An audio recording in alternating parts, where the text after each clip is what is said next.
Hi and welcome back. If you remember in the last video, I talked about a few different agents of selection that can lead to violations of the assumptions of Hardy-Weinberg equilibrium. And these agents of selection can then cause a population to genetically change over time. In other words, to evolve. Those agents of selections could be really strong mutations. They could be gene flow, the transfer of individuals and then exchange of genes between formerly separated populations. Or it could be strong assortative mating or inbreeding coupled with a few other things like natural selection.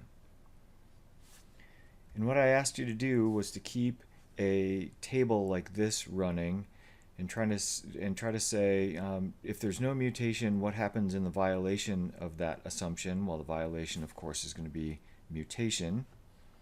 And that mutation then turns out to be the mechanism that could cause the population to evolve over time. So we would put mutation in here. Oh, that's messy. And then what impact does that have on evolution? Generally, mutation rates don't have a real big impact on the evolutionary change or the genetic change of a population over time, so this tends to be low.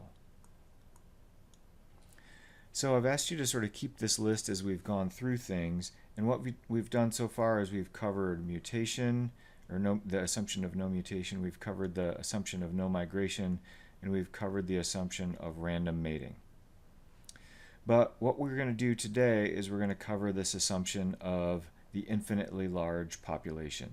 In other words, what's the violation of this? And it turns out that the violation of this is something that we call genetic drift.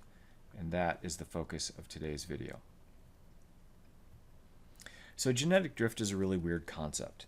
It's a concept that requires sometimes multiple approaches for you to finally get it to register in your head. And so that's what I'm going to try to do. Ideally, we'd talk through this, but I really want to try to save time in class, so we're going to give it a shot in the video. I'm going to talk about it in several different perspectives, and if one of these perspectives works for you, great. But if a perspective that I tried doesn't make sense for some reason, that's fine. Just think about it in a different way, and we'll try several different perspectives, and hopefully one of them will stick. So one way to think about genetic drift, if you've ever taken a statistics class, this one might work for you. Genetic drift is a violation of the assumption of infinite population size, and so you've got a relatively small sample. So that sampling aspect might make some sense to you. And again, if you've had a statistics class where you've talked a little bit about sampling, genetic drift is the same thing or same kind of thing as sampling error. So you've tried to sample a statistical population and you didn't do a good job of sampling. That's kind of what drift is. If those don't make sense, that's okay. We'll try another angle. In a really small population, chance outcomes differ from theoretical expectations. So here's the idea on that. Theoretically, if I flip a coin enough times, there's a certain percentage that I would expect that coin to come up heads, right? So 50% of the time, I should expect heads, and that means 50% of the time, I should expect tails. Now, I've got a quarter sitting on my desk right here. I'm going to flip it, and I'm probably going to drop it somewhere, so hold on, listen. Flipped it. Tails. Okay, so I flip it again. What's the chance that it's going to end up tails again? Well, every time I flip it, it should be 50%, right? So 50-50 chance that it ends up tails. Oh, it's tails again. All right, well, 50%. All right, so that's kind of weird that it's two tails in a row. I'm going to do it one more time. It's tails again the third time. That seems kind of weird, right? Like 3 flips in a row. I got tails 3 times in a row. Well, that's because that was a really small sample. 3 flips, the chance outcomes, the chance that it comes up tails 3 times in a row, that's not really that weird. Theoretically, I would expect exactly 50% of the time it's tails, 50% of the time it's heads, but that's just not how it turned out. That's because that was a small sample. If I do that 10,000 times, I'm going to get pretty close to 5,000 heads and 5,000 tails. So, in very small samples or in small populations, what you actually see might differ from what you really see. That's what this third statement says. One other way we can kind of visualize this is if we look at this simulation. Now, initially, this is going to seem a little bit weird, but it will make a little bit more sense as I kind of run through it. Let's look at this graph in the upper left-hand corner. So we're going to look at this one here. In this particular situation, we've got the frequency of allele A. So allele A is one kind, and then let's say allele B is the other form. If the frequency of allele A is at 1, what's the frequency of allele B, the other allele? Well, that's going to end up being 0, right? So 100% of the allele is A versus 100% of the allele is B. What they did in this simulation is they started off these little populations with 50% of the alleles being A and 50% being B. So in other words, the frequency of both is 50%. And then they started the population off. There's 4 individuals in the population. That's what this n equals 4 means. And they have 8 separate populations. The initial P, the frequency of the A allele, is 50%. So they all start right here. And when they do that, they run the simulation for just some number of generations. Now they've done that a few times, and you can see what happens really quickly. The A allele gets lost. It goes down to 0 frequency. And that means 100% of the alleles are B. They ran another trial, so this population right here, and it just quickly goes up to fixed. The only allele that's there is A. So the frequency of allele A goes to 100% very, very quickly when you only have 4 individuals. Let's make the population just a little bit larger now. The population is 40 individuals. Again, we start off with the frequency of the A allele being at 50%, and they run that simulation, and they just sort of, there's no selection going on. They just sort of let these populations kind of randomly draw. Do you get A's? Do you get B's? And over time, you see that, again, a lot of these end up going to 100% A, and oh, this one goes to 100% B, or 100% A, and then we get kind of a lot of bouncing around, and then ultimately it goes down to the allele, A allele is lost in that population. There's a lot of noise here, right? These populations are jumping around all over the place. They started at 50%, but they quickly diverge from 50% and go all over the place. What a mess. Let's make that population be a little bit larger, 400 individuals. And you see how the amount of variation, they start off at 50% here, and the amount of variation is much smaller. They stay, they're drifting away a little bit from 50%, but none of them go to fixation up here or here. If the population is even larger, 1,000 individuals, we start off at 50% of the alleles are A, and there's some that stay fairly close. They might drift away a little bit, but they're all, the amount of variation when we're done after 100 generations is reasonably close to 50%. What it's influencing here is that, or what it's indicating here is that the influence of drift is much stronger in small populations. Really, really small populations, like 4 individuals. The influence of drift is massive. Alleles change randomly just due to chance, no selective factors at all influencing it. Those allele frequencies are changing a lot. The population is evolving, but only because of chance, only because an A allele or a B allele has been chosen randomly. The larger the population, the smaller the effect of drift. Now in a huge population, like let's say the population of humans throughout the world, drift is a really, really small influence. When drift becomes important is when human populations get really small, like on islands or in isolated habitats or in other special cases. Generally, people say that the influence of drift is really, really strong once a population gets to be around 500 or so individuals. So drift is going to be really influential when the population is below 500. So that's where we really need to worry about drift. So drift is really small here in this fairly large population. Drift is going to be a pretty big influence here and a really big influence here when the population is very, very small.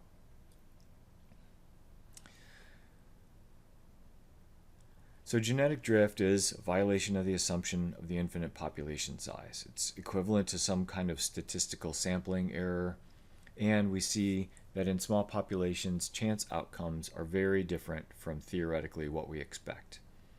Another way to think about drift is that it's non-adaptive evolution.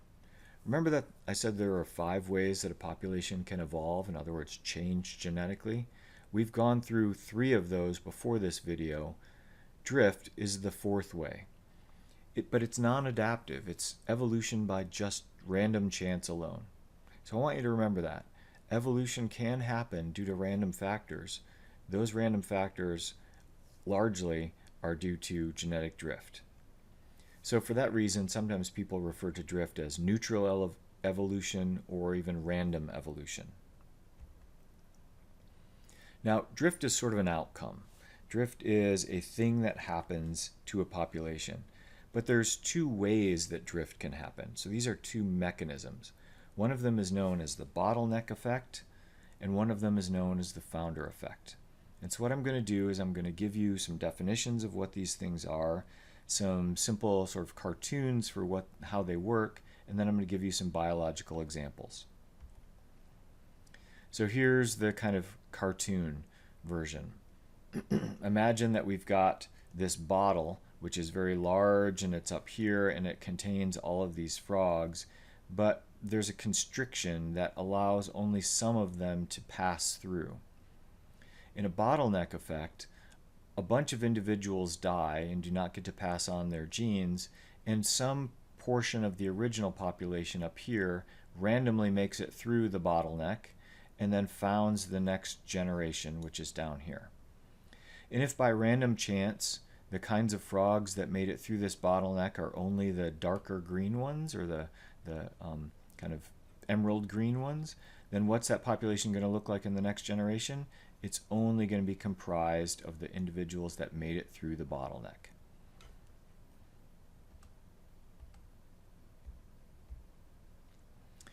Here's a little graphical version of what that might look like. Imagine that we've got a population that only has blue or red genes, or alleles we could say, and at time t the population is really large, but at time t1 what's happened is this bottleneck has occurred.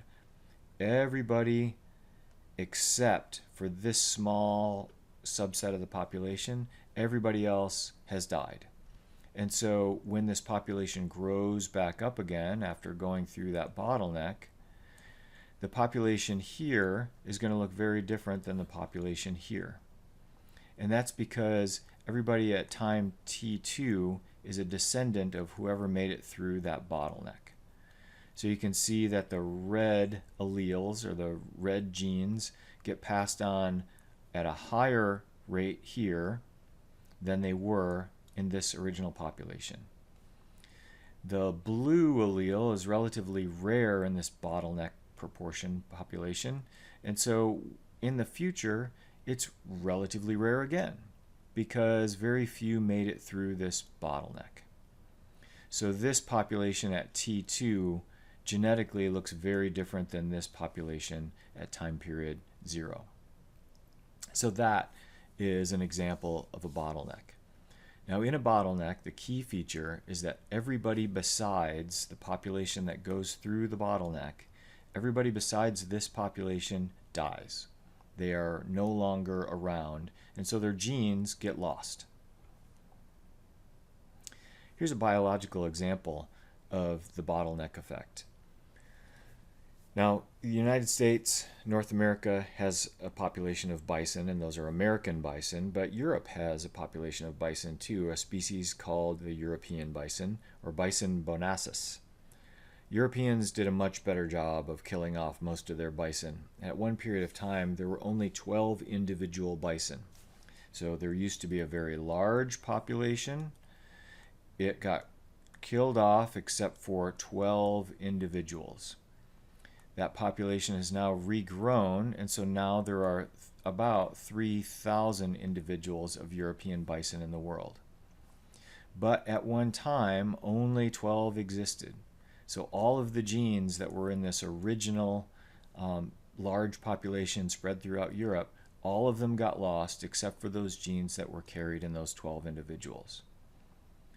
And since there haven't been a whole lot of new genes created in that time period, there's been some, but not very many. Everybody in this population of 3,000 individuals are descendants from only these 12. And so these 3,000 only have genes that were in that population of 12 bottlenecked European bison. In the population of 3,000 that are out there now, there are only 2 different kinds of Y chromosomes. Why is that?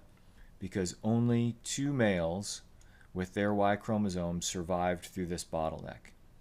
There were 10 females, 2 males, and so of this population of 3,000 now, they have only inherited 1 of 2 different kinds of Y chromosomes. A very, very strong example of bottlenecks. So that's one mechanism. The other mechanism that drift can occur through is called a founder effect. Now the difference in a founder effect is that everybody that's on this island, this mainland population, I should say, a mainland, not an island, everybody that's on that founding mainland population is still around.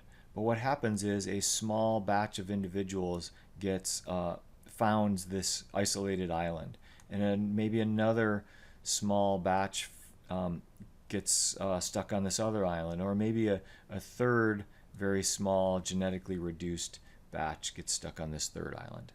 You don't have to have multiple islands, it's just in this example I've drawn 3. So imagine that this really large mainland population is the United States. And so in the United States, we have this population of lizards, and they're highly genetically diverse, but 1 or 2 or 4 individuals happens to get blown offshore and then found this island. Hey, great, we've ended up on this new island and there were never any lizards there before. Now that we're here, we've got a very different genetic diversity of these 4 individuals than we did when we were on this mainland population. Maybe there's another island that gets founded here and it's 50-50, the blue ones and the red ones. Here, maybe this third island, just by chance alone, a blue allele or a blue set of alleles gets founded on this island, and bam, all of a sudden that population looks genetically very different from where they came from. In all of these cases, what's happened is the sample that was taken here, we can think of this as sort of like a biological sample. That biological sample looks very different from the whole population, the source population. And so we might think of this as me flipping a coin 4 times and getting tails 4 times in a row. Theoretically, that's not what we expect, but that's what we actually see. And in all 3 of these cases, this island or this example or this example, in all 3 of those cases, the genetic mixture of the blue alleles and the red alleles are quite different than where they came from. This is drift that happens via the founder effect.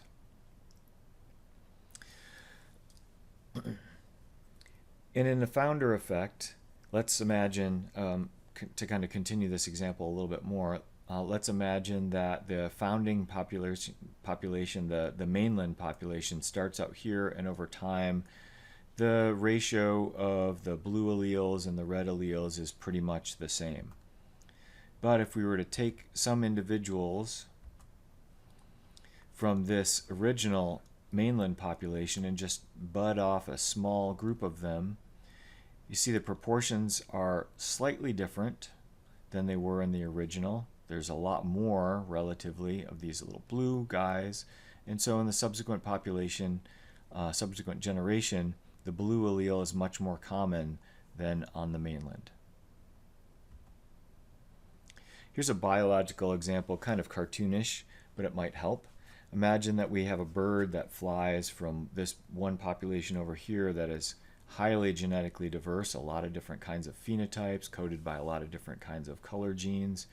But this bird, when it flies over to a new spot, only happens to grab seeds from yellow individuals or blue individuals.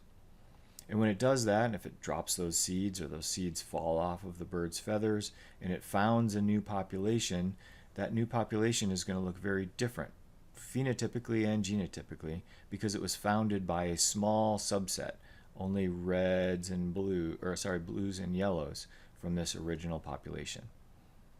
So again, we have a very strong genetic change, evolution of that subset of the species, and that evolution has happened just because of a small sample.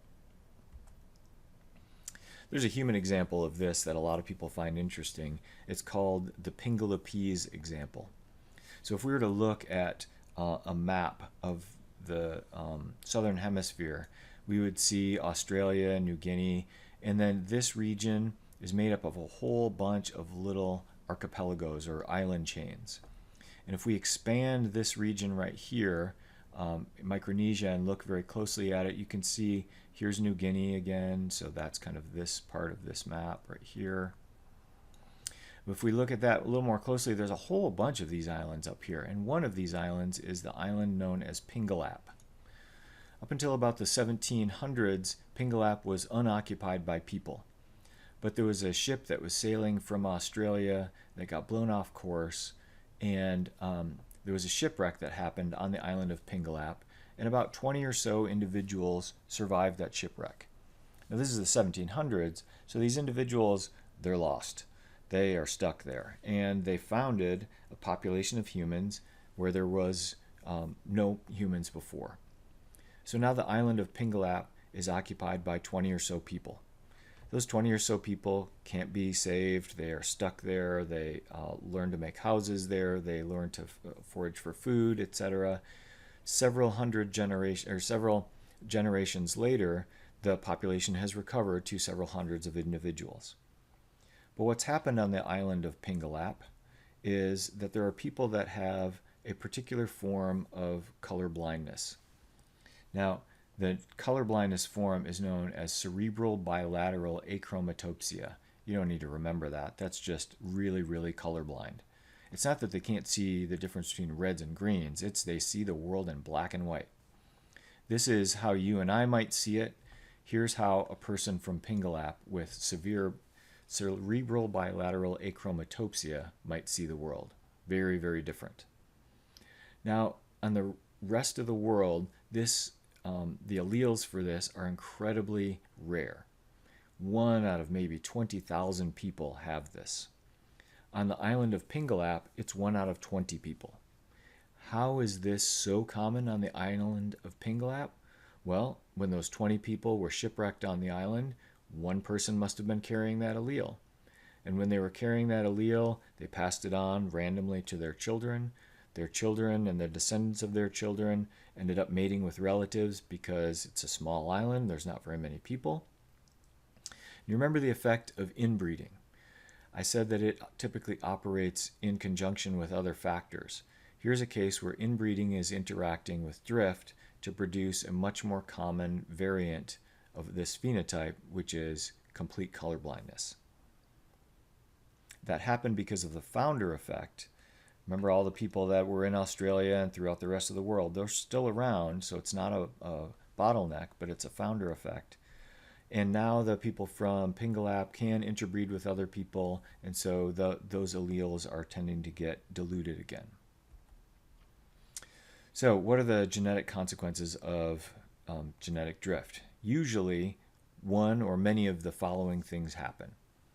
There is usually a decline in genetic variation. There is usually a change in allele frequencies.